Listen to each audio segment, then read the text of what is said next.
குளக்கரை ஆனையே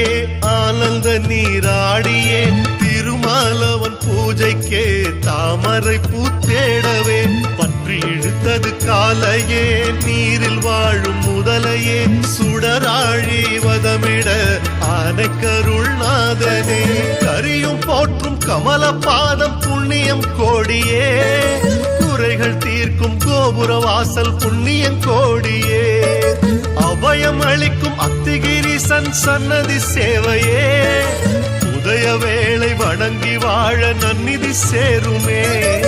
முக்தி அளித்திடும் காஞ்சியின் தேவாதிராஜனே ஒரு 40 ஆண்டுகள் உறைந்திருப்பாய் தீர்த்தமே